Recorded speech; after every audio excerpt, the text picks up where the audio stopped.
Haleluya. Salam bahagia buat kita semua. Kita ada di sebuah arena waktu yang luar biasa, bulan Desember.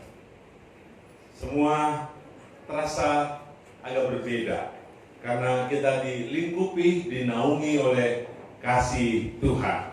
Semua ucapkan amin. Haleluya. Saudara-saudara sekalian, saya dan istri Ibu Gembala baru saja menjalani sebuah perjalanan pelayanan sepanjang minggu ini sejauh 1.322 km. Baru tiba tadi malam sekitar jam 10 atau jam 11 malam.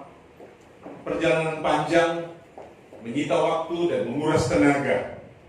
Namun bisa sehat sampai kini, itu semua terjadi karena kemurahan Tuhan. Maka saya beri tema pada kesempatan ini adalah perbuatan menyempurnakan iman, atau iman disempurnakan oleh perbuatan.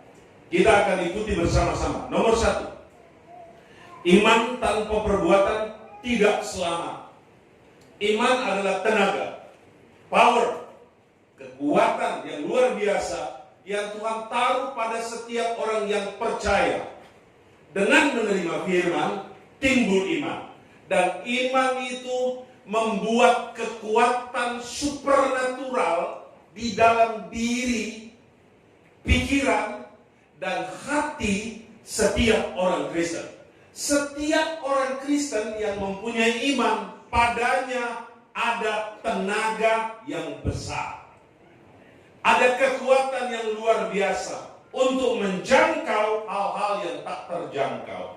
Untuk mendatangi dan memijaki, menempati tempat-tempat yang sulit untuk dipijak, untuk meraih perkara-perkara yang sulit menjadi mudah. Karena iman adalah tenaga surga yang ditempatkan pada manusia. Itulah sebabnya iman mesti dijaga. Kalau kita sudah belajar percaya, dengan iman saya sembuh, yakini itu secara terus-menerus, maka itu akan terjadi dan terjadi lagi. Kalau kita sudah belajar meyakini, iman menghadirkan berkat.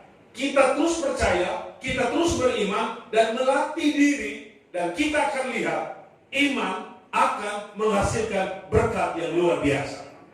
Amin, katakan. Amin. Haleluya. Di dalam Yakobus pasal 2 ayat yang ke-14. Alkitab menyampaikan berita ini untuk kita semua. Bunyinya seperti ini. Apakah gunanya saudara-saudaraku jika seorang mengatakan bahwa ia mempunyai iman, padahal ia tidak mempunyai perbuatan? Dapatkah iman itu menyelamatkan dia? Coba perhatikan baik-baik. Untuk urusan keselamatan, iman itu sangat diperlukan. Artinya firman Tuhan ini kalau kita ringkaskan, sederhanakan, bunyinya seperti ini. Iman tanpa perbuatan tidak selamat. Iman tanpa perbuatan tak mungkin masuk surga. Iman tanpa perbuatan tak mungkin ketemu Tuhan. Maka kita tangkap dengan percaya, kita ambil dengan iman bahwa kita mesti beriman dan kita mesti melakukan perbuatan. Contoh, kita percaya dengan iman kita selamat. Setuju? Tapi kalau kita tidak ibadah, apakah kita selamat? Kita percaya bahwa dengan iman kita selamat. Tapi kalau kita tidak berdoa, apakah kita selamat? Gelengkan kepala. Tidak. Amin. Jadi jelas, sangat jelas sekali, iman harus disertai dengan perbuatan. Tak mungkin kita selamat kalau kita tidak mau memuji Tuhan, menyembah Tuhan, menghormati Tuhan, menjalankan titah-titah Tuhan. Jadi, derap langkah iman pergerakan iman itu harus disertai dengan perbuatan. Ucapkan amin sambil menganggukkan kepala. Salah satu yang saya tekankan tadi pertama adalah iman dengan perbuatan adalah iman yang membawa dirinya beribadah kepada Tuhan. Nomor 2, iman tanpa perbuatan adalah mati.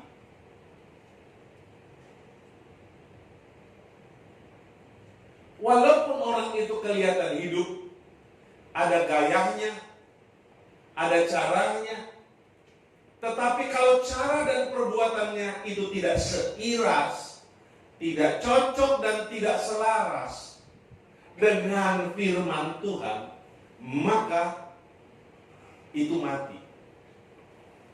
Jadi intinya adalah sesuai dengan Yakobus pasal 2 ayat 17 sebagai ayat rujukan kita. Buka dan kita baca. Ada 2 ayat. Yakobus 2 ayat 17 dan Yakobus 2 ayat 26. Demikian juga halnya dengan iman. Jika iman itu tidak disertai perbuatan, maka iman itu pada hakikatnya adalah, katakan sama-sama, mati. Kemudian dipertegas di dalam pasal 2 ayat 26. Sebab seperti tubuh tanpa roh adalah mati, demikian juga lah iman tanpa perbuatan adalah mati. Jadi begini, iman itu supaya hidup seperti halnya pohon menghijau dan berbuah, maka iman itu harus disertai dengan perbuatan. Supaya hidup sama seperti manusia, mesti makan dan kemudian mempunyai keaktifan dan aktivitas dalam bekerja, maka mesti berbuat. Kalau seorang petani tidak berbuat, apakah kol bisa tumbuh? Kalau seorang petani tidak menanam, apakah ketela pohon atau ubi kayu itu bisa berbuah? Kalau seorang petani tidak menanam mangga, apakah 5 tahun kemudian dia bisa memetik buah mangga? Jadi jelas begini, ada iman, ada perbuatan. Dan iman itu tidak mati, tapi iman itu hidup. Haleluya. Maka iman kita harus dipupuk supaya tumbuh besar dan kuat dengan perbuatan-perbuatan kita. Haleluya. Yang bermusiklah supaya imannya hidup. Yang bernyanyi, bersingerslah untuk Tuhan supaya imannya hidup. Kalau suaranya bagus tapi tidak mau memuji Tuhan, imannya mati. Kalau dia punya skill dalam bermusik tapi menolak untuk bermusik, imannya mati. Kalau seorang pendeta yang tugasnya menginjil, berkhotbah, kemudian dia tinggal di rumah, tidak menginjil dan tidak berkhotbah, imannya mati. Kalau seorang mendapatkan berkat yang banyak tapi tidak berkorban, imannya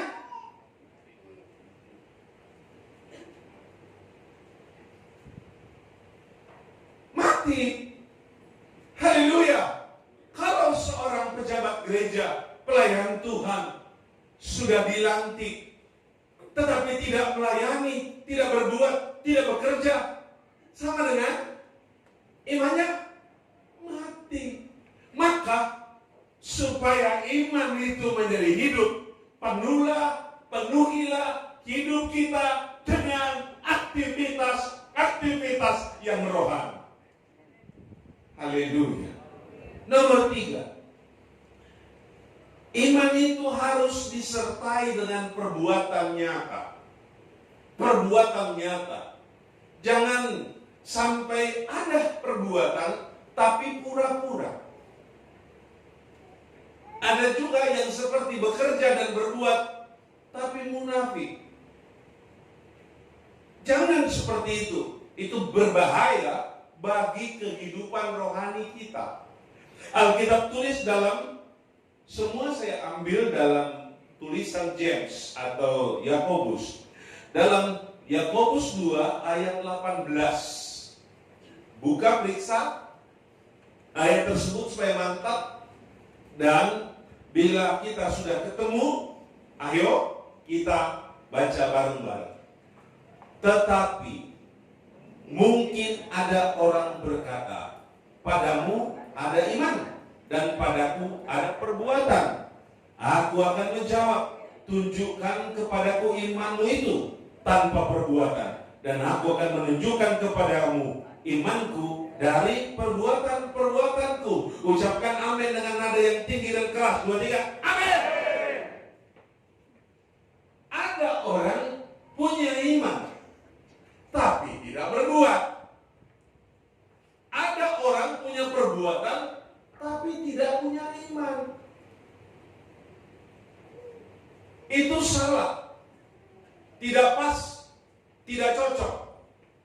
Ada orang, saya punya iman, saya punya iman. Walaupun saya tidak bergereja, tidak beribadah, tapi hatiku ada di gereja. Ada yang seperti itu kan? Amin. Ada juga yang begini, saya tidak perlu ke gereja, saya tidak perlu melayani, yang penting saya berkorban. Ada kan? Iya kan? Ada yang punya iman tapi tidak berbuat. Ada yang punya perbuatan tapi tidak beriman. Ini harus diklopkan, dan ini adalah dua yang berdiri sejajar dan dua hal yang berjalan bersama. Tidak boleh timpang. Harus oke dan harus mantap. Dan umat-umat Tuhan, khususnya keluarga Siloam, harus mensinergikan dua hal ini. Harus menjalankannya secara konsisten antara iman dan perbuatan. Antara perbuatan dan iman. Yakobus menantang umat-umat Tuhan. Tunjukkan kepadaku imanmu. Tunjukkan kepadaku perbuatanmu. Tapi aku akan menunjukkan imanku dan perbuatanku. Haleluya. Mari kita tangkap ini dengan bangga dan sukacita. Mari kita bergerak dan maju dengan pola yang paling sehat dalam kehidupan spiritual. Iman dan perbuatan selaras berjalan bersama-sama. Haleluya. Sekarang yang keempat dari 6 poin yang luar biasa menurut saya. Yang keempat, iman tanpa perbuatan adalah kosong. Saya beri sebuah contoh. Apalah artinya sebuah wadah yang namanya toples? Kong atau tidak ada cookies di situ.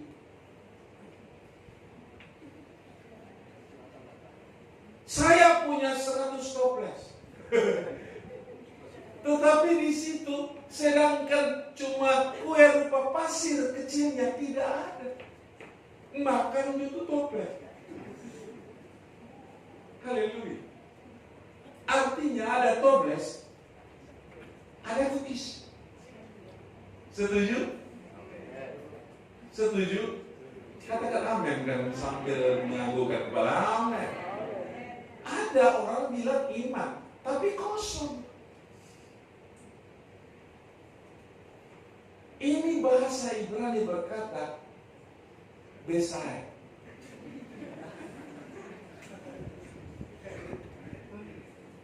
Haleluya. Haleluya. Kecuali memang sudah nggak ada, ya jangan memaksakan diri. Tapi kalau ada, Isi itu tidak berbuat tidak betul. Ada iman tidak perbuatan tidak benar. Memang firman ini tajam, tapi firman ini mendidik. Firman ini keras, tapi firman ini mendisiplin. Kalau kita bicara ada iman, mesti ada perbuatan. Dan perbuatan itu membenarkan kita. Haleluya. Harus melakukan sesuai dengan kemampuan. Misalnya berkorban.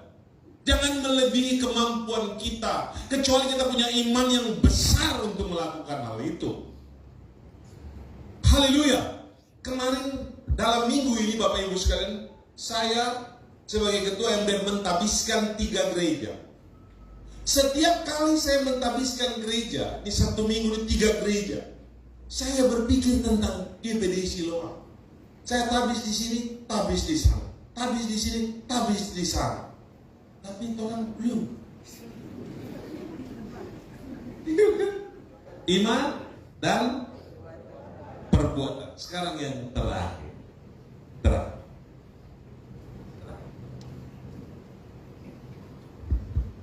Puji Tuhan.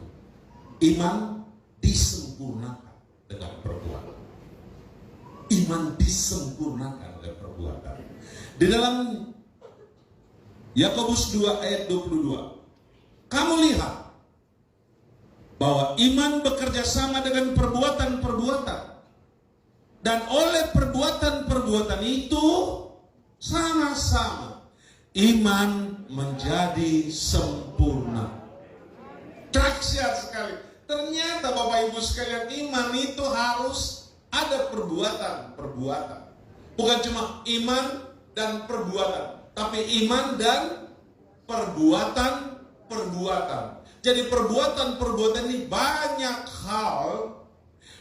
Sudah banyak hal harus terus menerus. Ramuan utamanya, bahkan utamanya adalah iman. Maka perbuatan-perbuatan itu adalah bumbu-bumbu di dalamnya.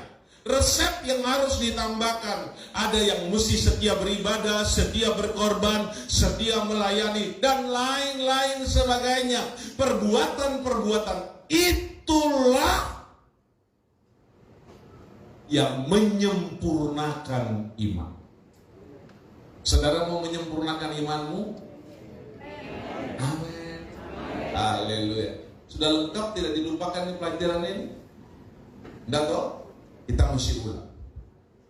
6 poin tentang iman dan perbuatan. 1. Iman tanpa perbuatan tidak selamat. 2. Iman tanpa perbuatan adalah mati. 3. Iman harus disertai dengan perbuatan-perbuatan. 4. Iman tanpa perbuatan adalah kosong. Dan yang kelima, iman dibenarkan oleh perbuatan-perbuatan. Dan yang terakhir, nomor 6, iman disempurnakan oleh perbuatan-perbuatan. Beri tepuk tangan kepada Tuhan.